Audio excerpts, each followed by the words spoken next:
test results that are reported to you? And does your understanding of the results help you do your job better? We would hope, if we were good sources of information, that the answers to those questions would be an emphatic, enthusiastic yes and yes, right? Unfortunately, more often than not, the answers I get are either no and therefore no, right? No, I don't understand the results, and of course what you don't understand cannot be helpful to you, right? So this is the perplexed stakeholder. It's like the testers are speaking a foreign language to me. I just don't get it, right? Or sometimes I get yes, but no. This is the irrelevant test result problem. The testers tell me a bunch of things. They're facts. And yeah, I understand those facts. But it doesn't help me do my job better. Okay? So, again, breakdown in delivery of insight and confidence. Now you might say, well, Rex, you're saying you ask these questions during assessments. What kind of people are you talking to here? What kind of companies are we talking about? Well, highly successful companies. Right? This is not a situation where I'm going around talking to companies that are on the verge of failure. Companies that are on the verge of failure don't bring in consultants to help them solve problems. Companies bring in consultants to help them solve problems when there's problems that they can't figure out how to solve on their own. And they're smart people, right? So these are successful companies. Big companies. In some cases, companies that spend $1 billion or more a year on their IT budgets. Okay? So, if you're thinking, oh, this isn't me, this isn't my stakeholders. These are these poor benighted people that hire Rex. Well, no. Have you asked these questions? Okay? Ask the questions of the non-testers. So I've been using this phrase insight and confidence, and insight and confidence. So what do I mean by insight and confidence? So insight, thank you dictionary.com, penetrating mental vision, seeing the underlying truth. All right? What's the underlying truth? What is the actual level of quality of this application at this point in time? Are we ready to ship? How much risk are we taking by delivering this to customers right now? Will this advance our brand or not? Remember a couple years ago? Apple released a new iPhone, and then they pushed out an update for that, software update for it. Boom! Took down a bunch of their phones, right? I think there might have been an insight failure there. Yeah? Somebody didn't quite understand what the quality of that update was that they had queued up ready to go, right? Got their head out a little bit too far in front of their feet, okay? Big successful company. This is, in terms of market capitalization, the most successful company in the world right now, okay? So if they can make that mistake, lots of people can make that mistake. But that doesn't mean that you have to make that mistake. It's not, don't sit back and go, well, if Apple can screw it up, then I guess I'm okay screwing it up too, right? Aspire to do better, okay? So, insight. Give them some insight. Confidence. Confidence in you and confidence in the product. Okay? When non-testers start to seek you out and ask your advice, where are we? How are we doing? What do you think of the results? How's the quality looking? Now you're on to something, because now they have confidence in you, right? When people see you coming and they turn around and run away, they don't have confidence in you, right? Oh no, here comes that person who's going to confuse me again. Run away, okay? Oh, you want people to be seeking you out. You are a source of insight to them, and a feeling of confidence, that maybe not confidence in the product, but at least confidence that they know what's going on, right? Okay, so this is what I'm getting at with those two questions. All right? Ask them. Ask them those questions.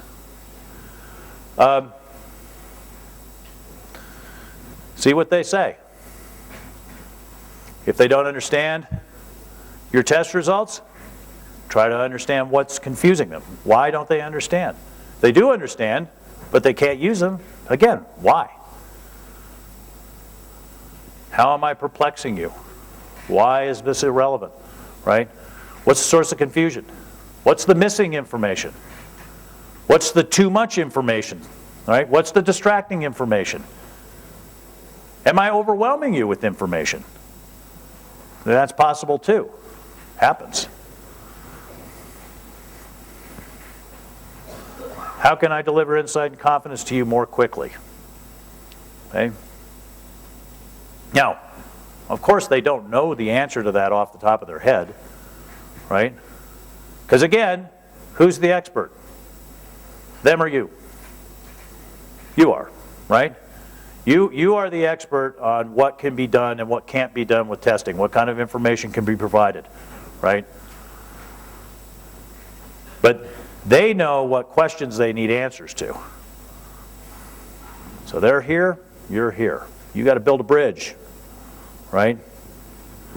And you got to take the initiative to do it. Because they might just think that a state of perpetual confusion about the test results is the natural state of the world. I've been in situations like that as a consultant where we go in and observe seriously dysfunctional behavior within an organization. But nobody's upset about it because they think that's just the way it is. Right? It's like a couple hundred years ago. It was very common for children to die before reaching adulthood. That was a common thing. That was the accepted state of the world, right? People just expected that. Okay? And so if you went back in time, 200 years ago, and that's what you would find. That's just people understood. Well, it's not that they weren't sad about it, but it happened, right? Now it's completely unacceptable, right? I mean, we have things like antibiotics and vaccines and so forth, and it's, right?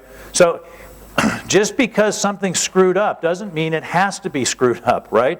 Just because people are perplexed about your test results doesn't mean that's the natural state of the world. They might think that is, but it doesn't have to be that way. I can tell you, I've seen it not be that way. You can do this, okay? So, what's the cause of this gap that needs to be bridged? Well, one is just getting all geeked out on finding a bunch of bugs. Okay? Test teams that are focused too much on, let me see how many bugs I can find. Yes, you need to find bugs, but that's not all. And finding a lot of bugs by itself is not enough. There's a book by James Whitaker called How to Break Software. Any of you read that? No? It's a pretty good book. Give you some pretty good ideas about how to sit down in front of a piece of software and very quickly find problems in it. Okay? A lot of good ideas in it. But there's a bad idea in the end of it. At the end of the book, he's talking about setting up this effective test group and test team. He recommends putting a big gong. You know what I mean by gong, big Chinese gong? Hanging a big gong in the test lab so that any time somebody finds a really nasty bug, they get to go up and ring the gong. Okay? Now, visualize this from the outside. The developer, the project manager, the person walking past the lab. What do they hear? Bong! And then they hear testers. Look at that, right? What is the takeaway? Project is in trouble, product has quality problems, testers are celebrating, right? Is that a good takeaway? Is that the message you want to send? Are you on the team or, what are you there to do? I had a test manager once tell me that he thought that the most successful project he was ever on was one where he got the project canceled. I'm like, what sense does that make? You succeed or fail together, right? You succeed or fail together with the team, right? Just finding a lot of bugs, again, that's not going to be success. Yeah. Doing what's easy in terms of results reporting. Bug counts and test case counts. Okay? That's the easy question for us to answer, so we answer that question. But that's not the question that these outside stakeholders have. That's not the question that they have for us. You can blame the tools. You can, that's fair enough. Those of you who in this room who work for Rational or HP or something, sorry. I'm about to say something rude to you. But the canned reports in most of the test management tools that I have seen don't cut it. They are inadequate for people outside of the test team. They are perfectly fine for testers and test managers. They are useful tactical information. But you spray down these senior managers and executives with all these different bug status and test status reports that come out of those tools, useless. Okay? So yes, you can blame the tool, right? That's sort of like you're in your kitchen slicing vegetables and you cut your thumb off, so you blame the knife, right? No, you were the one holding the knife, right? You are the one using the tool. The tool is inadequate. Understand its inadequacies and address them, and it is possible. Comfort zone. Get out of your comfort zone, okay? Get out of your zone of competency. Right? If your focus is on, I'm a really great tester, I know how to find lots of bugs, I know how to run test cases, I know how to write test cases, I know how to create automated test cases, this is what I know how to do. Great, good for you. Like going back to my mechanic, right? Good mechanic, I'm sure, very competent, right? Yeah? But see, the problem was he was in his zone of competency there, right? When I was talking to him. You know, I should have said, how many years before these clutch mechanisms wear out, right? And I would have said that if I were a mechanic, right? So you got to push yourself out of that zone of competency. You know, what does this person need to know from me, right? How do I support the larger goals? It's hard to do because you want to feel competent, you want to feel in control, right? It takes time to get there. You remember how it feels when you're first into testing and you're like, what am I doing? Oh my God, what is this all about? Right? That's an uncomfortable feeling, right? And then you work and work and work, and then you get to a point like, yes, I know what I'm doing. I'm good at it. It feels good, right? But you got to challenge yourself when you're talking to people who are non-testers. You got to go, okay, what do they need to understand? Go off into that area of like, okay, I don't know this. I'm a novice now at understanding what they need to know, but I gotta focus on that now. Getting lost. Getting lost in the big cloud of tests that you could run. This happens. Usually happens to more junior people, but it does happen. People get overwhelmed. Oh my God, there's so many things we could test. Wander around, test and test and test and test and test, and they've got all these results, but what does it mean? Ooh, I don't know. Okay? And then there's the quality cop. The quality cop, the tester who thinks it's their job to decide what good enough is. Their job. Every now and then I have conversation with testers and test managers who say, I want the authority to stop a release. Ha-ha! You think you do. You only think you do because you never have had it. Once you get that, you will soon discover that that's absolutely not what you want, right? Because guess what?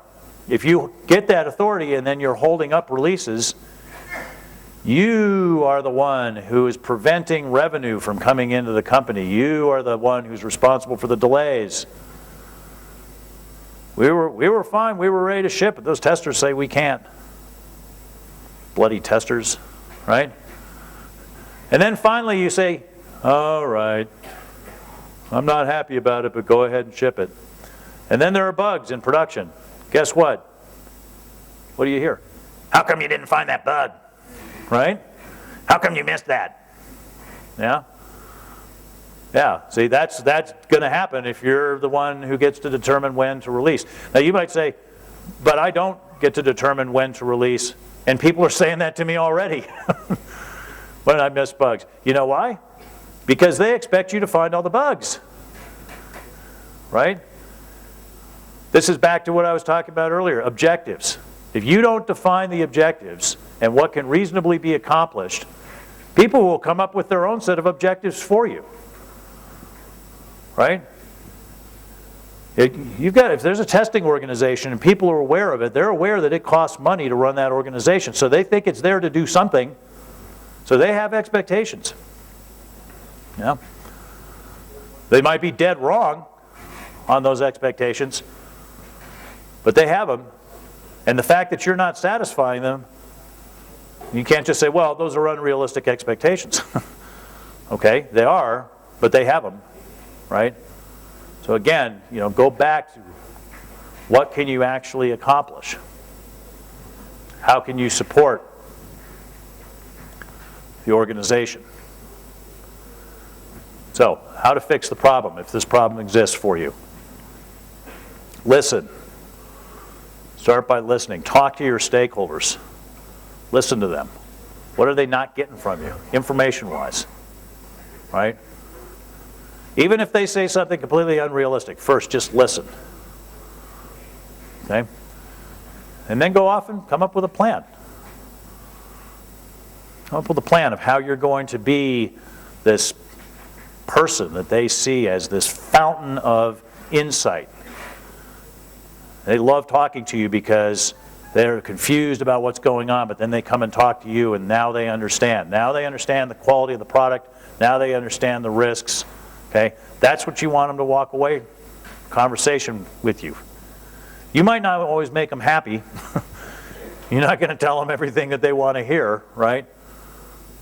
So I'm not saying learn to be a really good sycophant, learn to be a yes man or yes woman, right? No, that's not what I'm saying. Right? Learn to be a source of information. Now, what mistakes are you making? I don't know. And I gave a list of some typical mistakes, but it could be something completely different in your case. Okay? And what's probably true is that there's probably a number of things that are causing confusion, lack of insight, lack of confidence. Okay? So, solve the problems that really are the problem. Okay? Do some Pareto analysis. Well, what's the most important thing? What are the 2, 3 most important things that lead to people not getting insight and confidence from my test results? Resist the temptation to focus on the tool. Okay? It's easy to say, my test management tool sucks. I will go get another one. No. Okay? Figure out what information people need first and then figure out how to give it to them, right? Don't just assume out there somewhere is some magical test management tool that knows how to hit managers on the head with a golden wand of wisdom. It does not exist. Okay, that tool does not exist. Raw, unfiltered test results, a common problem. Okay? And it's easy for me as a consultant to come in from the outside and talk to these non-testers and see, oh, there's a problem here, and then give a presentation like this.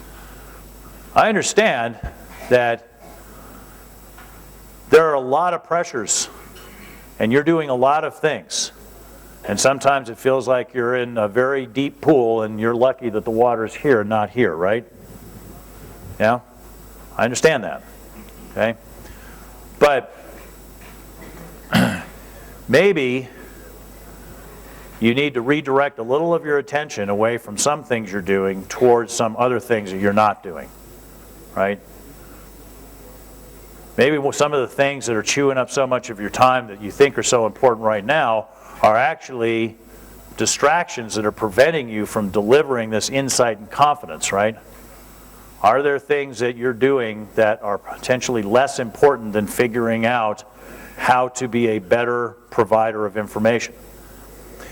And notice that I'm not talking about just stopping everything here, right? You don't have to stop everything to have a conversation with your stakeholders and try to define what the objectives of testing are. This is an easy conversation to have, one person at a time, right?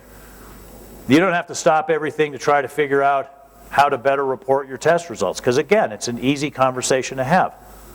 You go to your stakeholders, you say, I'd like to have a little conversation with you about how I can better help you do your job.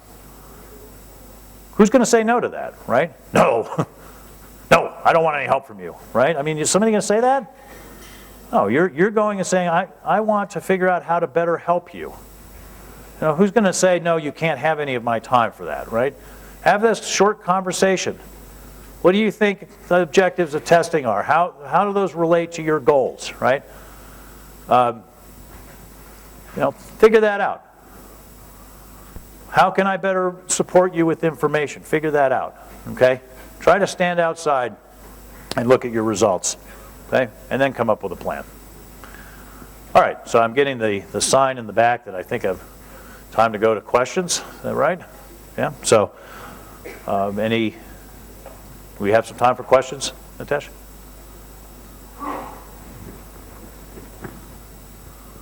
Well, either it was 100% clear or I got up here and confused you all myself. So, yes, ma'am. I have a question.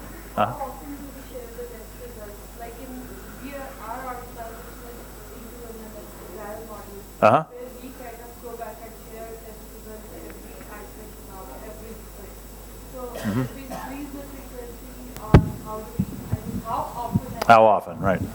Yeah, how often is a good question. How often to share results? And the answer to that question is another question, to whom, right? Okay, so you mentioned you were in an agile organization. So you were going to share test results every single day at the daily stand-up meeting with your fellow team members, right? So every day you're going to give them the information